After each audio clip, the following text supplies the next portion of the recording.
Hello my dear friends, कैसे हैं आप सभी दोस्तों। आज हम डिस्कस करेंगे कॉन्सेप्ट नंबर 3 ऑफ बेसिक। और आज हम सीखेंगे ग्रॉस टोटल इनकम। अगर आपने ये वाला वीडियो देख लिया ना, तो आपको जो क्वेश्चन नंबर 1 होता है इनकम टैक्स का कंपलसरी क्वेश्चन, उसमें कभी दिक्कत नहीं आएगी। तो इस कॉन्सेप्ट नंबर 3 पे हो सकता है हमारे 2 to 3 पार्ट्स भी लगे। हम फुल कैलकुलेशन सीखेंगे हेड्स ऑफ इनकम को लेके भी कि भैया ऐसे होता है ऐसे होता है, तो फाइनली हमें कैसे सॉल्व करना है। एवरीथिंग हम सीखेंगे, सरचार्ज सीखेंगे, मार्जिनल रिलीफ सीखेंगे, टैक्स रेट सीखेंगे, सब कुछ इसके अंदर हम सीखने वाले हैं। So my dear friend, dedication के साथ पढ़ना सीखना। और ये जो नोट्स देख रहे हैं वो तो है ही है, प्लस आपको क्लास नोट्स बनाने। यहाँ पे कुछ पेजेस आपको चाहिए कैलकुलेशन के लिए, क्योंकि हम यहाँ पे कैलकुलेशन भी सीखने वाले हैं। ठीक है, देखिए सबसे पहले अगर हम बात करें कि कंप्यूटेशन ऑफ टोटल इनकम कैसे करते हैं। ठीक है, हमारा क्वेश्चन है कि कंप्यूटेशन ऑफ टोटल इनकम कैसे करते हैं। तो सबसे पहले आपको जानना होता है रेजिडेंशियल स्टेटस कैसे है।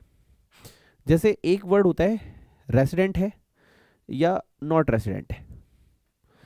और रेसिडेंट में हम सीखते हैं कि ऑर्डिनरी रेसिडेंट है या फिर नॉट ऑर्डिनरी रेसिडेंट है। सर ये क्या होता है, तो हो इसका आगे एक चैप्टर है रेजिडेंशियल स्टेटस, उसमें हम अच्छे सीखेंगे। यानी इसमें भारत का नागरिक है, भारत का नागरिक नहीं है। क्योंकि अगर भारत का नागरिक है, रेजिडेंशियल स्टेटस उसका है कि हाँ वो इंडियन रेसिडेंट है, तो उसकी सारी इनकम चाहे वो इंडिया में हो या फॉरेन में हो, सब टैक्सेबल हो जाता है। लेकिन अगर वो रेजिडेंट नहीं है, तो फिर उसकी कुछ इनकम जो इंडिया में अर्न हुई है या deem to be accrue or arise in India है, वो तो टैक्सेबल होगी, लेकिन जो विदेश की इनकम होगी वो टैक्सेबल नहीं होती। तो ये हमें सीखना है। पहला स्टेप 1 क्या होता है कि भैया उसका रेजिडेंशियल स्टेटस क्या है वो जानो। स्टेप 2 कहता है कि क्लासीफाई इनकम अंडर 5 हेड्स। आपकी जो 5 हेड्स में उसमें इनकम डिवाइड करो। अब आप बोलोगे सर ये 5 हेड मतलब 5 चैप्टर। एक है सैलरी। सैलरी क्या होता है, एम्प्लॉयर एम्प्लॉय रिलेशन। जैसे आपके पापा कहीं जॉब करते होंगे, आपके भैया, आपकी दीदी, या आप भी आर्टिकलशिप करते हैं। आर्टिकलशिप सैलरी में आते क्या, नहीं। समझो पहले, जहाँ एम्प्लॉयर और एम्प्लॉय रिलेशन होता है उसको सैलरी बोलते हैं। जैसे आप स्कूल पढ़ने जाते थे, आपके जो टीचर होते थे, प्रिंसिपल, उनको जो सैलरी देते थे, वो एम्प्लॉयर एम्प्लॉय रिलेशनशिप था। तो जहाँ भी एम्प्लॉयर और एम्प्लॉय रिलेशनशिप है, आपको जो पैसे आ रहे हैं वो एज अ सैलरी आ रहे हैं, तो सैलरी हेड में उसे हम टैक्सेबल करते हैं। ठीक है, उसे किस हेड में टैक्सेबल करते हैं, सैलरी हेड में। ठीक है, अगर आप चाहे तो आप लिख सकते हैं सेक्शन 15 to 17। यहाँ पे सेक्शन 15 to 17 अप्लाई होता है। सर ये सेक्शन याद करने, डोंट वरी, हमारा पूरा सिलेबस है सैलरी पे, अराउंड 8 to 12 लेक्चर्स लगेंगे, वहाँ पे हम डेप्थ में सीखेंगे। अभी नॉलेज लो, नॉलेज। फिर है इनकम फ्रॉम हाउस प्रॉपर्टी। ठीक है, इस पे हमारा सेक्शन 22 to 27 अप्लाई होता है। फिर है पीजीबीपी।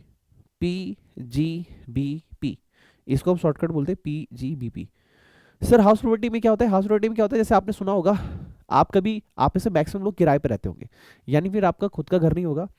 और खुद का घर नहीं होगा या फिर आपके दोस्त का खुद का घर नहीं होगा, मामा चाचा ताऊ कोई होगा ऐसा इंसान जिसका खुद का घर नहीं होगा, किराए पे रहते हैं। वो रहते हैं हर मंथ का वहाँ पे किराया जो है रेंट पे करते हैं। तो जहाँ आपको रेंटल इनकम रिसीव्ड होते हैं उसको बोलते हैं इनकम फ्रॉम हाउस प्रॉपर्टी। फिर है पीजीबीपी। पीजीबीपी क्या है, बिजनेस से आने वाली इनकम, प्रोफेशन से आने वाली इनकम। लेट्स सपोज मैं टीचर हूँ, मैं आपको पढ़ा रहा हूँ, प्रोफेशन। ठीक है, let's suppose Apple company iPhone बनाती है बेचती है, बिजनेस है। तो जब बिजनेस और प्रोफेशन की इनकम कहाँ पे आती है, प्रॉफिट एंड गेन, बिजनेस और प्रोफेशन। अगला जी कैपिटल गेन। सर इसका सेक्शन क्या है, इसमें आप लिख सकते हैं 28, सेक्शन 28 to 44 DB। यहां तक आपको पढ़ना होता है पीजीबीपी के अंदर। उसके बाद है कैपिटल गेन।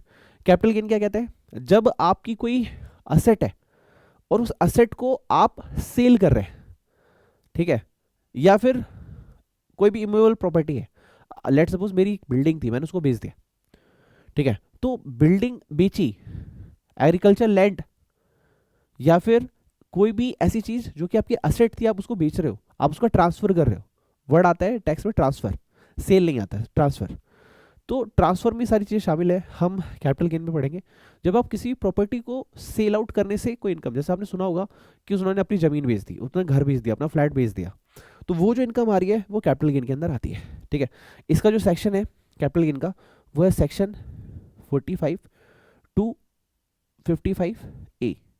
उसके बाद इनकम फ्रॉम अदर सोर्सेज। वो ये कहता है कि वो सभी इनकम जो इन चारों हेड में नहीं आई, सैलरी में नहीं आई, हाउस प्रॉपर्टी में नहीं आई, पीजीबीपी में नहीं आई, कैपिटल गेन में नहीं आई, जो अब रह गया वो सारा का सारा अदर सोर्स में आता है। तो इसका सेक्शन है 56 to 59। तो हमारा पहला काम क्या है, बेसिक सीखा, बेसिक अभी हमारा चल ही रहा है चैप्टर। उसके बाद हम सीखेंगे रेजिडेंशियल स्टेटस की वो इंडियन रेजिडेंट है या नहीं है। उसके बाद हम 5 हेड्स में क्लासीफाई करेंगे, सैलरी इनकम है, हाउस प्रॉपर्टी है, कैपिटल गेन है, पीजीबीपी है, अदर सोर्स से क्या है, ठीक है। उसके बाद हम क्या करेंगे, compute income under each head, कि हम ईच हेड की इनकम जो है उसको कैलकुलेट करेंगे। Charging deeming provision and providing for permissible deduction exemption thereunder. देखो यार, मतलब कि हर हेड में अपने कुछ खर्चे अलाउ होते हैं। जैसे आप हाउस प्रॉपर्टी पढ़ेंगे या फिर आपने पढ़ा होगा, एक डिडक्शन आपने सुनोगी स्टैंडर्ड डिडक्शन। स्टैंडर्ड डिडक्शन क्या होता है, एट द रेट 30% हर चीज़ के लिए अलाउ होता है, बट उसके अलावा कुछ अलाउ नहीं होता। सैलरी में आप पढ़ेंगे जी 40,000 50,000 रुपये अलाउ होते हैं। तो हर सेक्शन की, हर हेड की अपनी डिडक्शन और एग्जाम्पशन होती है। वो लेने के बाद जो आपकी इनकम आ रही है उस हेड की, वो आपको लिखनी होती है। अब आप इसमें क्लबिंग प्रोविजन लगाएंगे। क्लबिंग प्रोविजन क्या होता है, ये सारे ना आपके चैप्टर हैं सर, ये क्या है, आपके चैप्टर है, ये सारे चैप्टर है। क्लबिंग अपने आप में एक चैप्टर है। क्लबिंग एग्जाम्पल लेते हैं, एक पापा है, उनके पास 4 कंपनी है। आपने सुना होगा, एक बच्चा पैदा हुआ, उसके नाम पे कंपनी खोल दी, राधे मोहन एंड कंपनी, निर्मा, कोई भी नाम रख दिया, सीतारामम कंपनी। बच्चा पैदा हुआ, उसकी कंपनी, लेकिन उसको चलाने वाला तो उसके पापा है ना। इनकम अगर बच्चा भी लेगा और पापा भी लेंगे तो दोनों को एग्जाम्पशन मिलेगी, लेकिन सेम इनकम जो कि पापा की होनी चाहिए, बस बेटे के नाम पे करने से वो बेटे की इनकम नहीं हो जाएगी। क्लबिंग, क्लबिंग क्या कहता है कि जिससे वो इनकम जुड़ी हुई है और जिसकी वजह से वो इनकम हो रही है, उसी में हम जोड़ देंगे वापस। कई बार हस्बैंड अपनी वाइफ के नाम पे कोई कंपनी कर देते हैं, या फिर रेंटल इनकम घर 2 4 उनके नाम कर दिए, जो रेंटल इनकम आ रही है उनके नाम पे आ रही है, हमें नहीं आ रहा। क्यों? क्योंकि जितना हमारी इनकम रेट हाई होगी, इनकम हाई होगी, उतना ज़्यादा हमें टैक्स रेट पे करना पड़ेगा, हायर रेट ऑफ टैक्स। इसलिए हम डिफरेंट लोगों में अपनी इनकम बांट देते हैं। तो एक चैप्टर आ गया क्लबिंग। उसके बाद set of losses. Set of losses क्या होता है, सेट ऑन सॉर्ट ऑफ, जैसे आपने इनकम अर्न की, ठीक है, जरूरी नहीं है आप हर साल कमाएंगे, किसी साल आपको लॉस भी हो सकता है। अब जिस साल आपको लॉस हुआ, अगले साल आप उसको एडजस्ट कर सकते हैं या नहीं सीख कर सकते, वो हम set on and sort of में सीखेंगे। उसके बाद है कि ये आ गया आपका ग्रॉस इनकम। ये सारी चीज़ें करने के बाद आपके क्या आ गया, ग्रॉस इनकम। अब यहाँ पे डिडक्शन आती है, डिडक्शन, डिडक्शन आप लिखेंगे डिडक्शन अंडर सेक्शन, ठीक है, 80C टू 80U। ये अपने आप में बहुत मज़ेदार चैप्टर है, और आपका एसएससी हमेशा आपसे यही जानने आएगा, क्योंकि ये उसको नहीं पता होगा। पैसे तो कहीं ना कहीं से कमा रहा है, ये आपको पता रखना है। जैसे आप LIC भरते हैं, क्या डिडक्शन मिलेगी? आपके घर में कोई हैंडीकैप है, क्या आपको डिडक्शन मिलेगी? जिस बार पापा की बहुत बड़ी सर्जरी हुई, क्या डिडक्शन मिलेगी? जी हमने एक इलेक्ट्रिक कार खरीदी, क्या डिडक्शन मिलेगी? हमें पेंशन स्कीम में इंटरेस्ट आता है, क्या डिडक्शन मिलेगी? समझो आप इस चीज़ को। हमारा एक सेविंग अकाउंट है, उस पर हर साल 1 लाख रुपए की इनकम आती है, क्या डिडक्शन मिलेगी? तो 80C टू 80U में ये सारी चीज़ें एज अ डिडक्शन अलाउ की गई है। तो आपका आ गया टोटल इनकम। ओके, अब ये आपने पूरा फॉर्मेट समझा कि कंप्यूटेशन ऑफ टोटल इनकम कैसे होती है, ठीक। अब हमें टैक्स लायबिलिटी सीखने के लिए यहाँ पे लिखा है इंडिविजुअल, यहाँ पे एक वर्ड लिखा है not option for provision of section 115 BAC। जब मैं आपको सारे हेड समझा दूंगा तो लास्ट में भी ग्रॉस टोटल इनकम एक बार दोबारा से सिखाऊंगा नेक्स्ट लेवल पे। यहाँ पे बेसिक लेवल सीख रहे हैं, वहाँ पे और हाई लेवल पे सीखेंगे।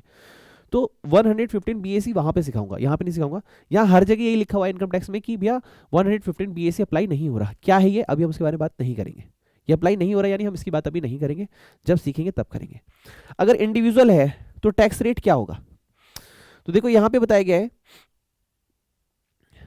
यहाँ पे देखो थोड़ा सा यहाँ पे बताया गया कि अगर 2,50,000 तक है और अगर आपकी एज 60 ईयर या उससे कम है तो रेट ऑफ टैक्स जो है आपका निल है, ठीक है। उसके बाद ये देखो थोड़ा सा टफ है ये, मैं इसको इजी करता हूँ आपके लिए। एक बार मैं आपको लिख के समझाता हूँ, फिर इस पर कुछ क्वेश्चंस करते हैं, और यहाँ से आज हमारा जो चैप्टर है वो शुरू होने वाला है, ठीक है।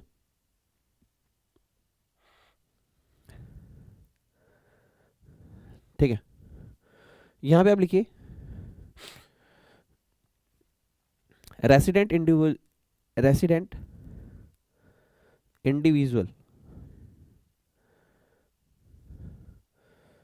एज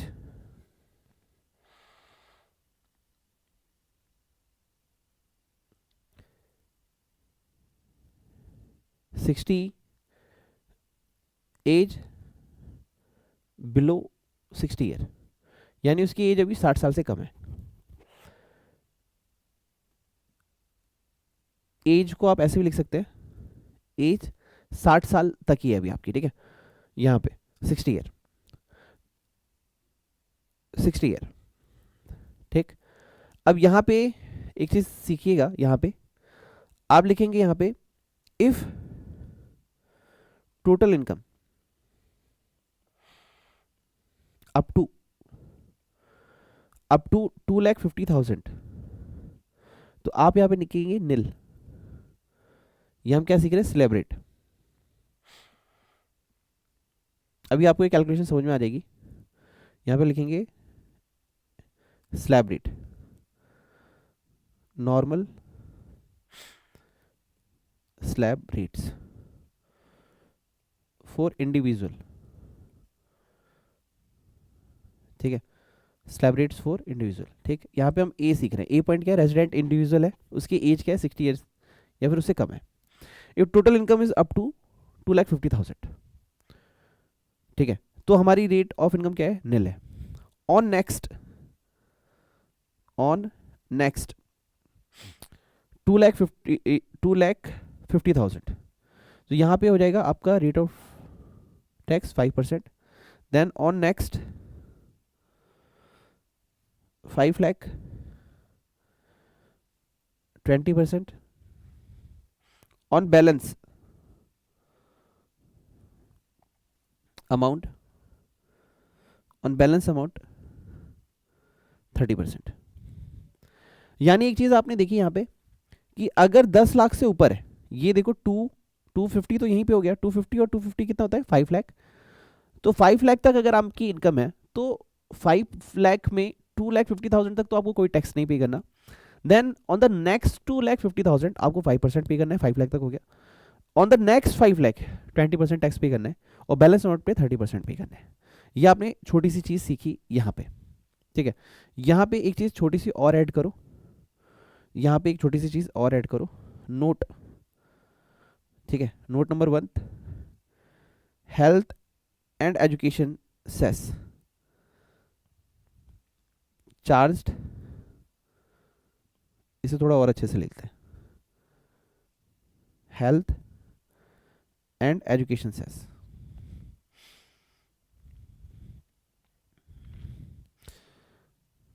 shall be charged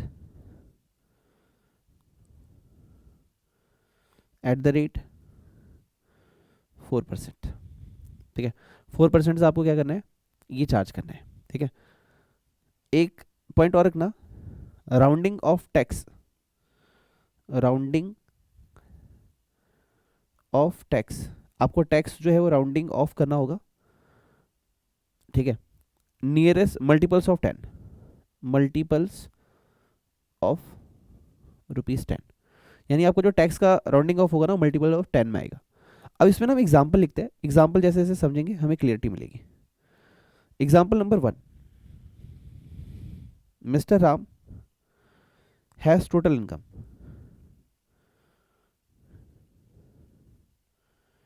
ठीक है, ऑफ ₹6 लाख। तो 6 लाख में क्या हो गया, हमारा सेकंड जो है स्लैब रेट लग गया आपका। अब यहाँ पे हम कैलकुलेशन सीखेंगे धीरे धीरे धीरे धीरे, और हम अपने आप को मैच्योर करेंगे कि फाइनली कैलकुलेशन कैसे होनी है। अभी इसमें धीरे धीरे और चीज़ें भी ऐड होंगी, लेकिन अभी बेसिक सिखा रहा हूँ, थोड़ा सा टाइम लगेगा, 2 to 3 लेक्चर्स का टाइम दीजिए, आपको क्लियरिटी मिल जाएगी। 6 लाख है, ठीक है, तो आप लिखेंगे यहाँ पे आंसर। अगर कोई मेरे से पूछे प्रॉपर आंसर कैसे लिखते हैं, तो आप लिखेंगे आंसर, यहाँ पे आप हेडिंग डालेंगे computation of total income of mister Ram four. तो यहाँ पे प्रीवियस ईयर जो भी आपका लगता होगा, क्वेश्चन में कुछ नहीं दिया तो मैं भी नहीं लिख रहा। असेसमेंट ईयर जो भी लग रहा होगा, क्वेश्चन में नहीं दिया इसलिए मैं भी नहीं लिख रहा, वरना आप यहाँ पे ये मेंशन करेंगे। ठीक है, फिर आप क्या करेंगे, ऐसे ड्रॉ करेंगे। देखो इनकम टैक्स में फॉर्मेट हो आपका बहुत स्ट्रांग होना चाहिए, प्रेजेंटेशन बहुत अच्छी होनी चाहिए, मार्क्स फुल आएंगे। ठीक है, यहाँ पे आप लिखेंगे पर्टिकुलर्स, और ये हो गया आपका अमाउंट। ठीक है, यहाँ पे आप लिखेंगे ऑन फर्स्ट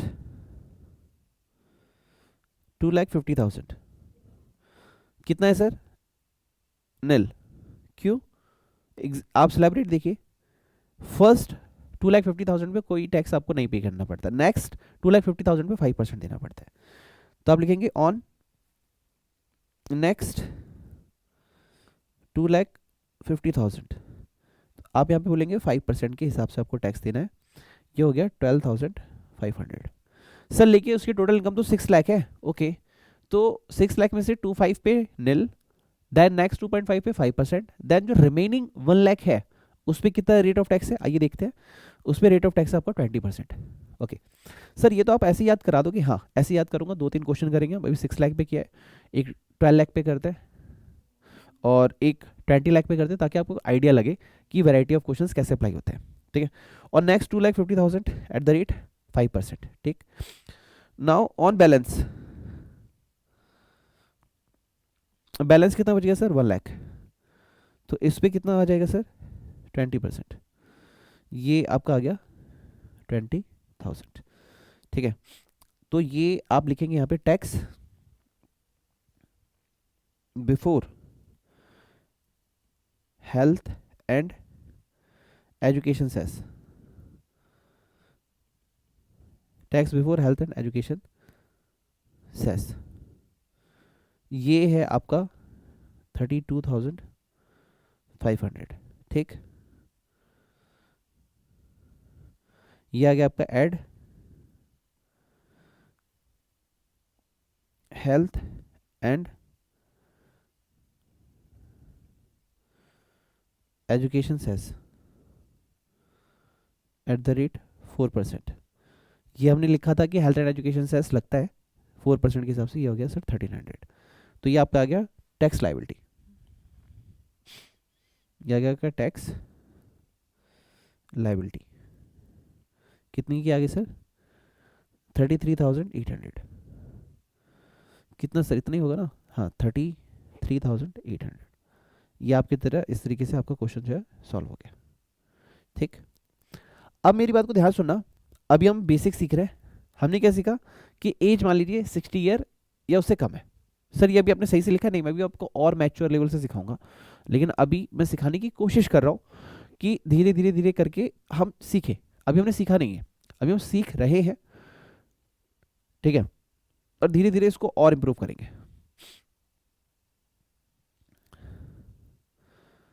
ठीक, ओके।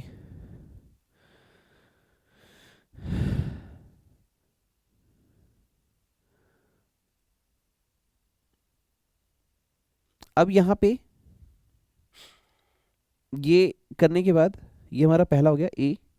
अब हम इसमें बी चेक करेंगे। बी में लिखिएगा एज 60 ईयर और मोर।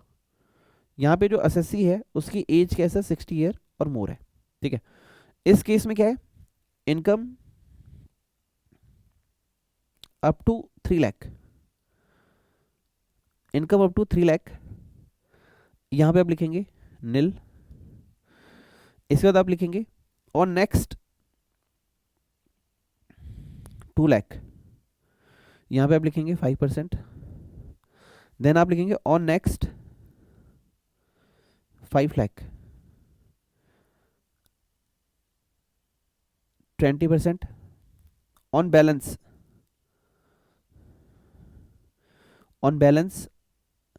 आप लिखेंगे 30%। सर पहले वाले में और इस वाले में क्या फर्क है?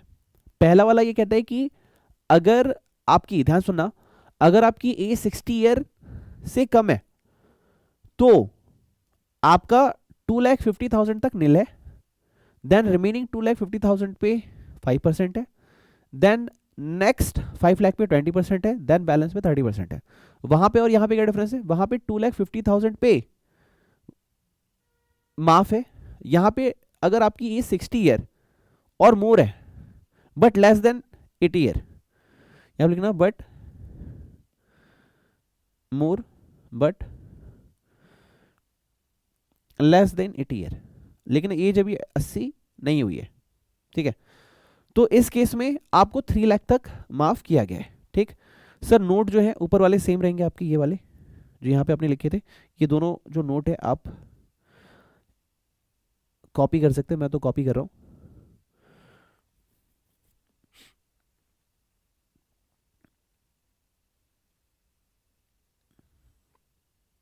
ठीक है, now B, now see.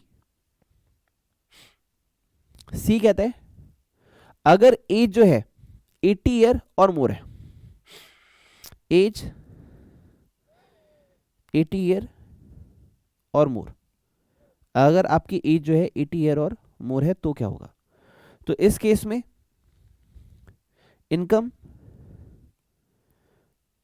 Up to 5 lakh, अगर 5 लाख है तो नील हो गया। और नेक्स्ट 5 लाख पे आपको कितना देना है सर? 20%।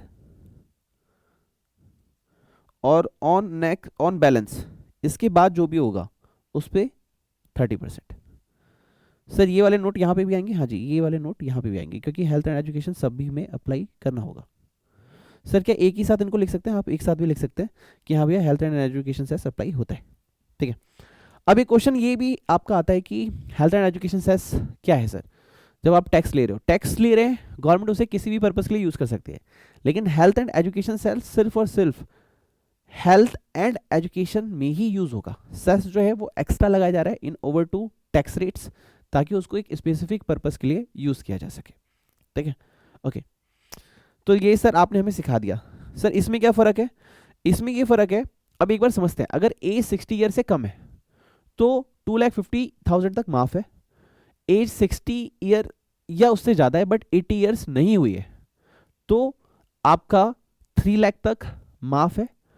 और अगर आपकी एज 80 ईयर और मोर है तो आपको 5 लाख तक माफ है। अगर आपकी इनकम इतनी है तो आपको इनकम टैक्स नहीं पे करना होगा। ये आपका बेसिक हो गया जो आपने अभी सीखा। अब क्वेश्चंस करते हैं और क्वेश्चंस के साथ धीरे धीरे अपने आप को ग्रो करेंगे। ठीक है, ये सिलेबरेट्स हो गए। आज का सेशन इसी पर रहने वाला है। अब जो भी है क्वेश्चन हम 5-6 जो भी करेंगे सिर्फ और सिर्फ कॉन्सेप्ट कोई प्रैक्टिस के लिए सीख करेंगे। ठीक है, आइए लिखिए एग्जाम्पल। लिखिए Ram has total income, let suppose total income 12 lakh. अगर राम की इनकम 12 लाख है तो क्या होगा? तो आप क्या करेंगे? अगर 12 लाख है तो क्या करेंगे? तो सबसे पहले तो ये फॉर्मेट दिमाग में सेव कर लीजिए, ये वाला। ये आपको फॉर्मेट हमेशा यूज करना है। मैं इसको कॉपी कर ले रहा हूं क्योंकि मैं बार बार इसको नहीं बनाऊंगा। एक सेकेंड।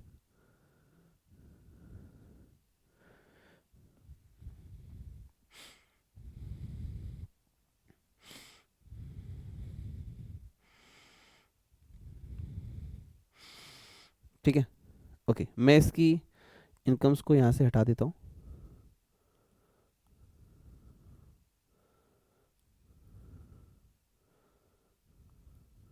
बाकी हमारा फॉर्मेट क्या हो गया? आंसर लिखना है हमें। आंसर लिखिए completion of total income of mister Ram for previous year, जो भी चल रहा है, असेसमेंट ईयर जो भी चल रहा है। ठीक है, पर्टिकुलर्स और अमाउंट।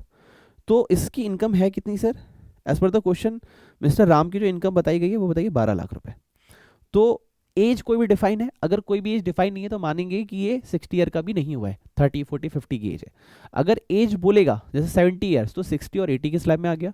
बोलेगा 90 ईयर या मोर देन 80 तो वो 5 लाख वाली स्लैब में आ गया। तो क्वेश्चन अगर साइलेंट है तो मानेंगे 2,50,000 वाला ही स्लैब रेट लग रहा है। ठीक है, ये वाला दिमाग में पॉइंट रखना, मैं लिखवा नहीं रहा हूँ, दिमाग में रखना है आपको। ओके, अब इसके बाद हम यहाँ पे क्या लिखेंगे? ऑन फर्स्ट 2,50,000 नील है। Then on next 2,50,000, on next 2,50,000 पे कितना आ जाएगा सर? 5% का टैक्स रेट आ जाएगा। और 5% के हिसाब से नहीं कितना देना पड़ेगा? 12,500 टैक्स। उसके बाद बैलेंस कितना बचा सर? बैलेंस बैलेंस सर इनका हो गया 250। देन बैलेंस 5 लाख बचा। 5 लाख पे कितना देना पड़ेगा सर? 20%। तो इनको कितना टैक्स देना पड़ेगा? 1 लाख। लेकिन सर अभी इनका क्वेश्चन खत्म नहीं हुआ है, इनका क्वेश्चन अभी और बाकी है। हाँ ये है बात, इनका क्वेश्चन अभी और बाकी है, तो हमें फॉर्मेट थोड़ा सा एक्सटेंडेड करना पड़ेगा।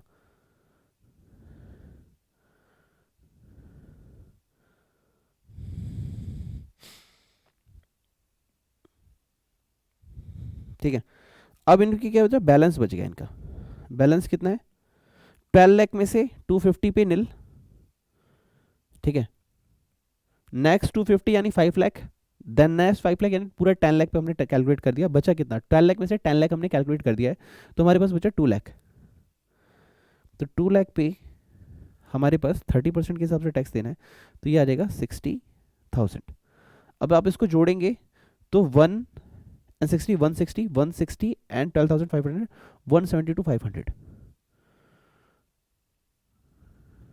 172,500, देन 4%, 4% हो गया 60,900, देन ये हो गया 179,400 179,400।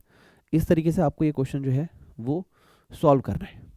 इस तरीके से क्वेश्चन आपको क्या करना है, सॉल्व करना है। ठीक है सर, एक क्वेश्चन और कराइए ना। और सर ये तो आप इन्हीं की एज का करा रहे हैं, कोई ऐसा क्वेश्चन कराइए ना जिसमें सारी एज आ जाए। हाँ ये क्वेश्चन भी ठीक है। अब मैं आपको एक नई चीज़ सिखाने जा रहा हूँ, ठीक है, थोड़ा सा मैच्योर करेंगे अपने आप को विथ क्वेश्चंस। ठीक है, आइए एक एग्जाम्पल लिखिए। एग्जाम्पल की नंबरिंग नंबरिंग आप डाल लेना यार, मैं कॉन्सेप्ट सिखा रहा हूँ बस। ठीक है, लिखिए, mister Ram has income given below. मतलब राम की जो इनकम है हम आपको बता रहे हैं। पहले है income under the head salary. ठीक है, सैलरी में आपको 4 लाख की इनकम है। ठीक है, इनकम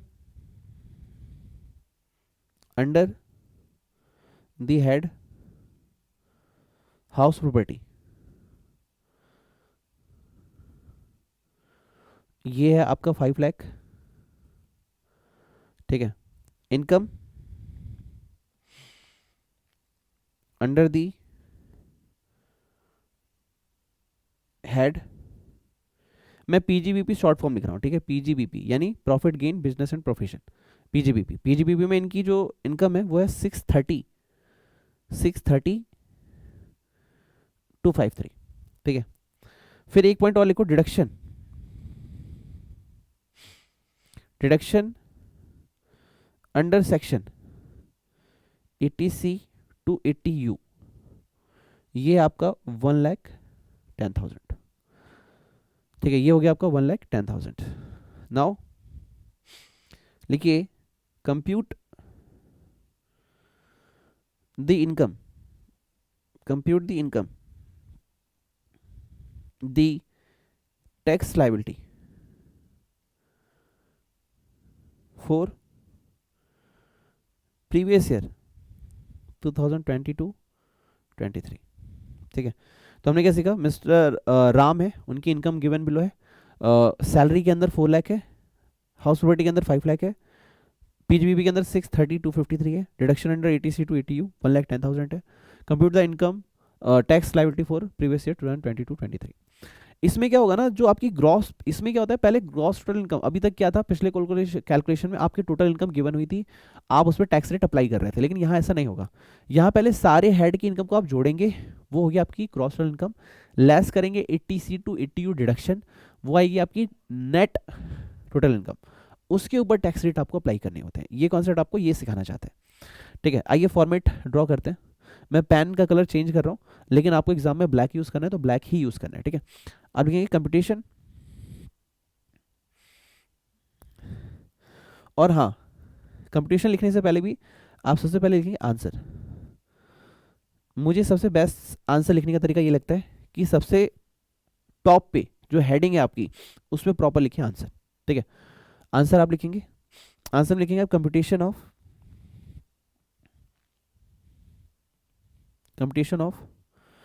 टोटल इनकम,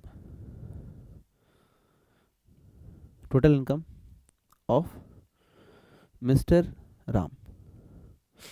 ठीक है, प्रीवियस ईयर, सर एग्जाम में ऐसे पी वाई लिख सकते हैं, नहीं, फुल फॉर्म लिखना है। तो आप भी लिख दो ना भाई, आप लिख दो ना प्लीज़, मैं नोट्स बनवा रहा हूँ ना प्लीज़, ठीक है। सर आप बोल रहे हो तो लिख देते हैं, ठीक है। Previous year 22 23 and assessment year 2023 24। एक बात और, बहुत सारे स्टूडेंट्स क्या करना है जानते हैं लेकिन रिटर्न प्रैक्टिस नहीं करते। एक चीज़ याद रखिएगा कि एग्जाम क्लियर करने के लिए रिटर्न प्रैक्टिस होना बहुत जरूरी है। जब तक आप लिखेंगे नहीं, ब्रेन में स्टोर होगा नहीं, और ब्रेन में स्टोर होगा नहीं तो ब्रेन से रिकॉल भी नहीं होगा। अगर आप चाहते हैं कि जो भी आप पढ़ रहे हो याद रहे, तो कृपया करके टाइम दीजिए, और जितने भी नोट्स मैं करवा रहा हूँ, क्वेश्चन लिखवा रहा हूँ, प्लीज़ लिख लेना। और जब मैं इस चैप्टर को एंड में रिवाइज करूंगा, I am literally sure, damn sure, एक एक प्रोविजन आपको याद आएगा। इसमें भी मैंने बहुत सारी चीज़ें नहीं बताई, मैंने रिबीट का टॉपिक नहीं बताया, सरचार्ज नहीं बताया, अभी मार्जिन रिलीफ नहीं बताया, बहुत सारी चीज़ें बतानी बाकी है। तो लेटर ऑन जैसे जैसे चैप्टर आगे बढ़ेगा आई विल डील, ठीक है। बट कृपया करके मुझे जो बेस बनाना है उसको बनाने दीजिए, सपोर्ट कीजिए। बहुत मेहनत लगती है इसमें। वीडियो को लाइक नहीं किया तो लाइक कीजिएगा, कमेंट में जाके लिखिएगा थैंक्स सर, बहुत अच्छा लग रहा है। लिटरली दिल से मदद कीजिए। मैं भी पूरे दिल से कोशिश कर रहा हूँ कि इस बार आपके पेरेंट्स के चेहरे पे स्माइल आए। जितने भी दोस्त सेल्फ स्टडी कर रहे हैं उनको ये वीडियो जरूर शेयर कीजिए कि उनको भी हेल्प मिले, क्योंकि हमें इस बार 100% पास होना है और पेरेंट्स के लिए पास होना है। देखो यार, कोई भी चीज़ ना इस दुनिया में अच्छी होती नहीं, और अच्छी हो तो उसको सपोर्ट करना चाहिए ताकि वो और लोगों तक पहुँचे, ठीक है। आप लोगों से हेल्प चाहिए यार, प्लीज़ चैनल को शेयर कीजिए, चैनल को सब्सक्राइब कीजिए, और सभी दोस्तों में जाके इस वीडियो को फॉरवर्ड कीजिए ताकि वो भी सेल्फ स्टडी करके अच्छे मार्क्स के साथ पास हो। क्योंकि कई बार जो काम मेहनत से नहीं होता है वो दुआओं से होता है। जब कोई भी पास होगा ना स्टूडेंट, आपको दुआएं मिलेंगी, और जब आप लोग पास होंगे मुझे दुआएं मिलेगी। चलिए सर आगे बढ़ते हैं। तो यहाँ पे आपका हो गया। अब यहाँ लिखेंगे आप पर्टिकुलर्स। यहाँ पे आप लिखेंगे अमाउंट। सर फॉर्मेट ड्रॉ कर ले, हाँ जी कर लो। ये तो लाइन गंदी हो गई सर, सर आपकी स्केलिंग अच्छी नहीं है। अरे अभी कर देते हैं यार, ठीक, अब ठीक है, ओके। चलिए सबसे पहले इनकम अंडर द हेड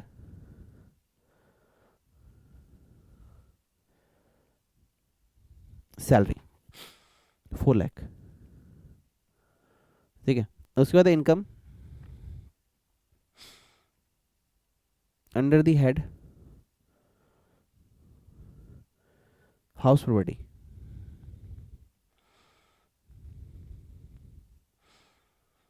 कितना है सर 5 लाख। पीजीबीपी है सर, ये सर लिखिए income under the head PGBP. तो यहाँ पे आप लिखेंगे 630,253, ठीक है। तो यहाँ पे है आप लिखेंगे ग्रॉस टोटल इनकम, ये है आपकी ग्रॉस टोटल इनकम, ठीक है। तो ये आपका हो गया 1530, 15,30,253, 253, 15,30,253, 15,30,253, ओके। उसके बाद अब आप क्या करेंगे, लेस करेंगे डिडक्शन, लेस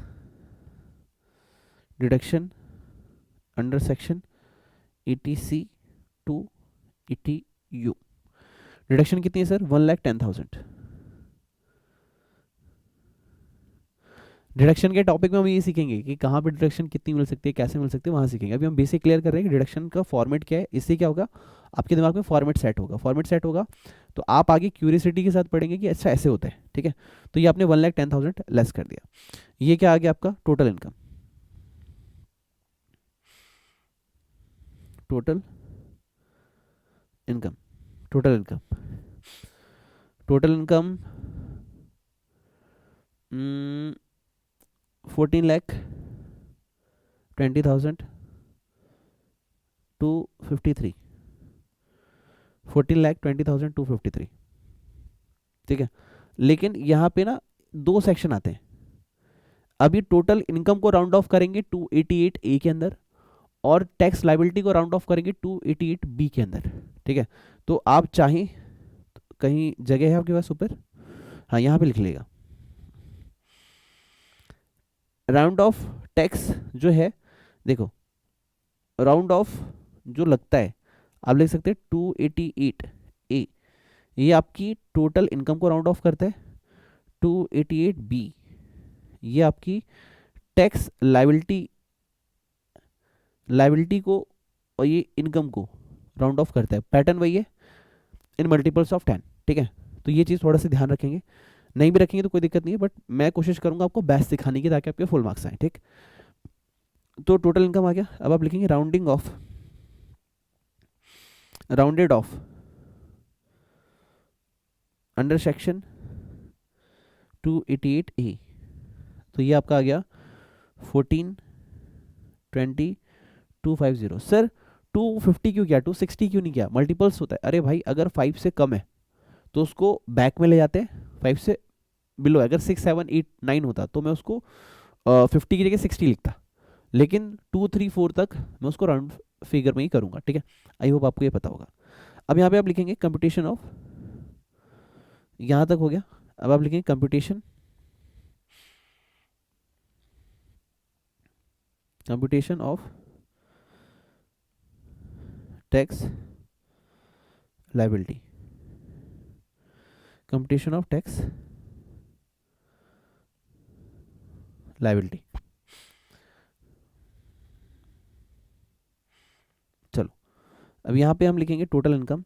अब हमें टोटल इनकम मिल चुकी है, तो टोटल इनकम भैया की निकल के आई है 14,20,250। सर ये थोड़ा उधर ही लिखो ना, ठीक है ना भाई, उधर लिख देते हैं लो। एक्चुअली मुझे लग रहा है आपको दिखाई देगा कि नहीं, इसलिए ऐसे लिख रहा हूँ, ठीक है। थोड़ी सी स्केलिंग में गलती है, स्केलिंग यहाँ से कर लेना, ठीक है। ओके, टोटल इनकम हो गया। अब यहाँ पे हम लिखेंगे फर्स्ट 2,50,000, इस पे क्या आएगा, नील, ठीक। और नेक्स्ट 2,50,000 एट द रेट 5%, तो ये आ जाएगा 12,500। देन ऑन नेक्स्ट 5 लाख, इस पे कितना आता है सर, 20%, तो ये हो जाएगा 1 लाख। और नेक्स्ट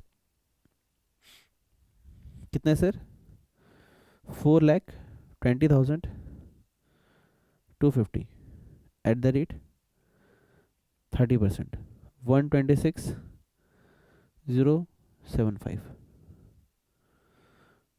ठीक है। तो ये आ गया 238,575। Add health and education cess at the rate 4%, 9,543, ठीक है। इसके बाद आ गया आपकी टैक्स लाइबिलिटी। तो जब आप इसे ऐड करते हैं ना मेरे दोस्त, तो फिर राउंड फिगर दोबारा से जरूरत पड़ेगी, क्योंकि ये राउंडिंग फिगर आ नहीं रहा है। ये आ जाएगा आपका 248,118। एक बार कैलकुलेट करके देखो, तो इसको राउंडिंग फिगर दोबारा से करना पड़ेगा। तो आप लिखेंगे rounded off under section 288B, यह आपका आ जाएगा 248,120। इसी के साथ क्वेश्चन समाप्त हुआ, ठीक है। इसी के साथ क्वेश्चन समाप्त हुआ। अब ये क्वेश्चन में अभी हम दो काम और करेंगे। ये क्वेश्चन हमने पढ़ा, लेट सपोज उसकी एज अभी 60 ईयर कंप्लीट नहीं हुई थी, अगर 60 ईयर कंप्लीट हो जाती तो क्या, और अगर 80 ईयर कंप्लीट हो जाती तो क्या। तो हम जो टैक्स रेट था 250 तक वाला, इसको 3 लाख पे भी अप्लाई करेंगे, 5 लाख पे भी अप्लाई करेंगे, देखते हैं कि रिजल्ट्स क्या आते हैं, आंसर क्या चीज़ निकल के आता है, ठीक है। ये इस वीडियो का लास्ट कंक्लूजन रहेगा आज के लिए। और सर ये लिखने का मौका देंगे क्या, ओके, इस वीडियो के एंड में मैं पूरा लिखने का टाइम दूंगा। तो इस तरीके से क्वेश्चन सॉल्व हो जाएगा। सर क्या आप एग्जाम में ऐसे ही करते हैं, अगर करते हैं तो डेफिनेटली आपके मार्क्स आने चाहिए, और नहीं करते हैं तो सीखिए, और सीखने के नाम पे एक वीडियो पे लाइक जरूर प्रेस कीजिए, ताकि मुझे भी मोटिवेशन मिले कि हाँ मैंने कुछ किया आपके लिए, ठीक है। ओके,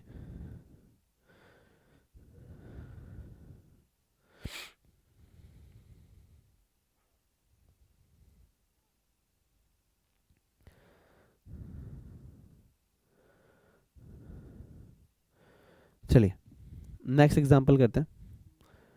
इसमें एग्जाम्पल ऐड करते हैं, लिखेगा assume mister Ram completed age of 60, ठीक है, उन्होंने अपनी एज जो है कंप्लीट कर लिया है। तो क्या सर इसमें क्या चेंज होगा? मेरे हिसाब से तो कुछ चेंज नहीं होना चाहिए। ये वाला डिक्टो कॉपी पेस्ट आपको उठा लेना है यहाँ से यहाँ तक। एक सेकेंड,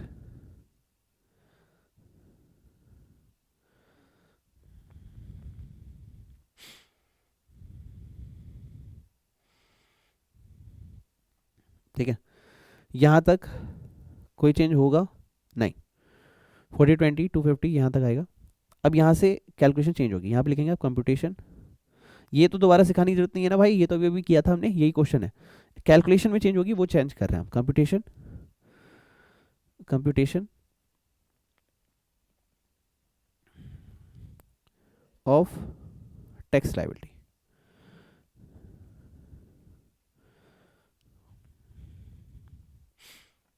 ठीक है।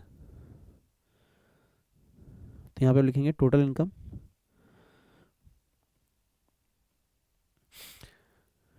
14,20,250, ठीक।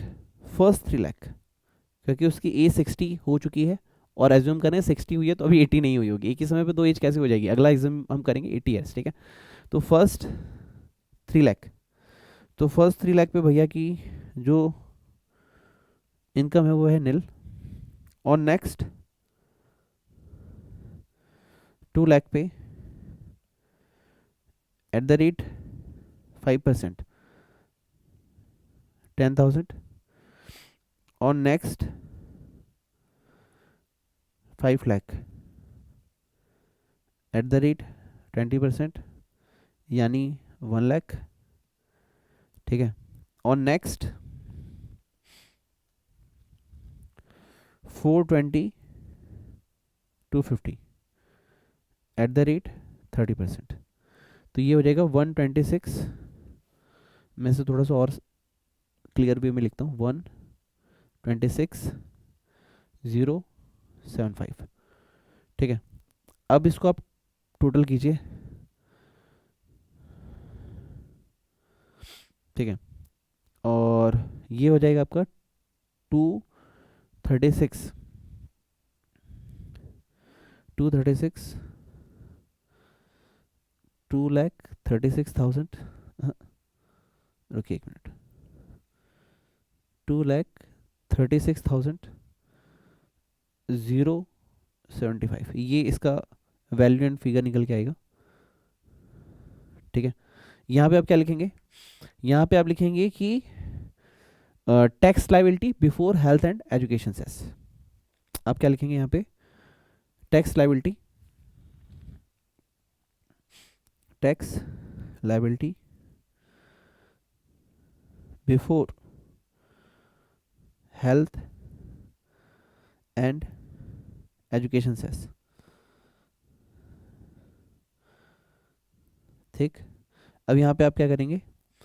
Add health and education cess at the rate 4%, तो 4% आप अप्लाई करेंगे, दिस इज 9443, ठीक। तो अब आएगी आपकी tax liability.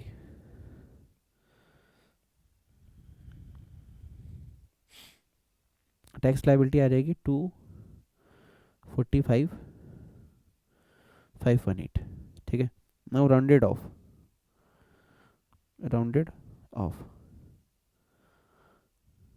Under section 288B ये हो गया 245,520,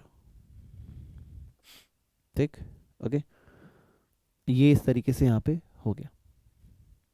एक क्वेश्चन और करेंगे इसी में, लेकिन इसमें कोई बात नहीं। लिखिए C, assume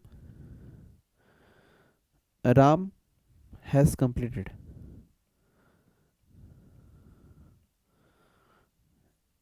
as of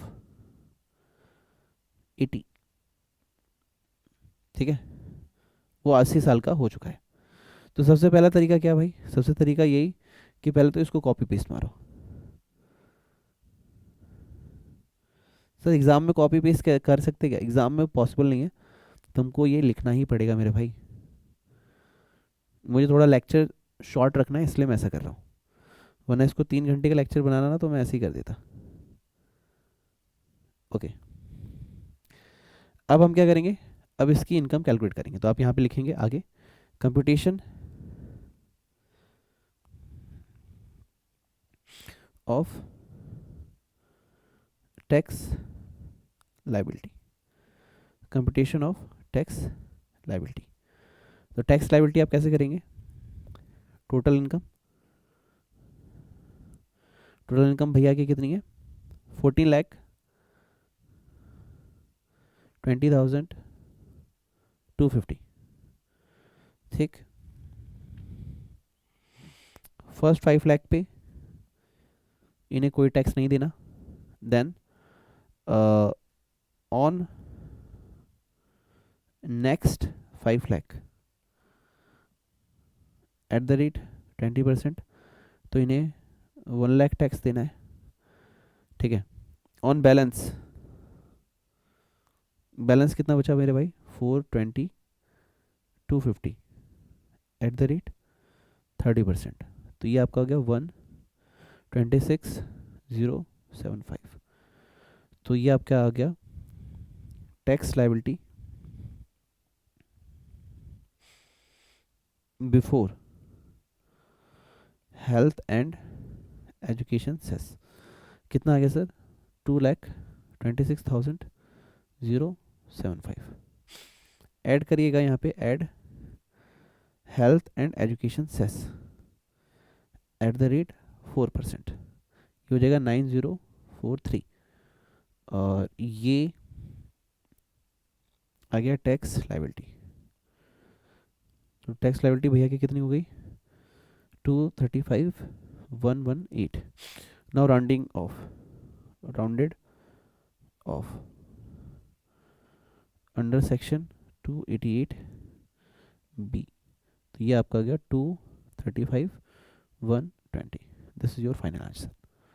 okay, तो ये अब आपको स्लैब रेट क्लियर हो गया।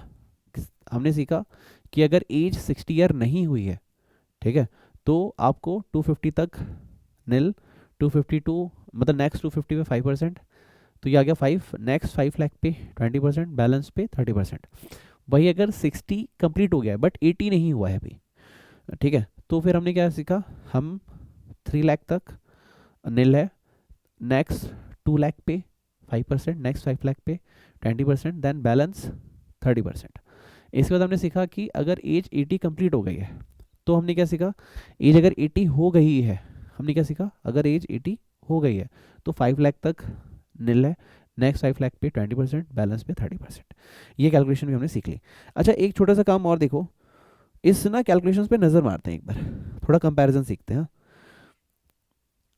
मान लीजिए इसी में जब एज नहीं है, कितनी नहीं है सर 60 नहीं हुई है, तो 2,48,120 का टैक्स देना पड़ता है। वही एज आपकी 60 हो गई है तो आपको एक मिनट, यहाँ पे 248 पे करना पड़ा, यहाँ पे आपको पे करना पड़ रहा है 245, यानी अराउंड 3,000 का समथिंग कुछ बेनिफिट आपको हो रहा है। और वही एज अगर आपकी हो गई 80, तो आपको 235 पे करना पड़ रहा है। इन कंपैरिजन टू 60 आपके 13,000 इस वाली इनकम पे बच रहे हैं, ठीक है। इस तरीके से आप ये कैलकुलेशन समझ सकते हैं। बाकी लेटर ऑन मेरे को अभी रिबेट सिखाना है, बहुत सारी चीज़ सिखानी है। मिलते हैं आपसे नेक्स्ट लेक्चर में। एक बार मैं इसको प्ले कर देता हूँ, कोई कैलकुलेशन गलती हुई होगी तो कान पकड़ के सॉरी, इंटेंशनली नहीं होगा, गलती से होगा तो उसके लिए सॉरी। बाकी प्रेजेंटेशन सीखिए, प्रैक्टिस कीजिए, I hope you learn a lot, ठीक है। आइए इस नोट्स को यहाँ से लिखना शुरू कीजिए, आज हमने प्रैक्टिस करना शुरू किया। Okay, thank you and God bless you.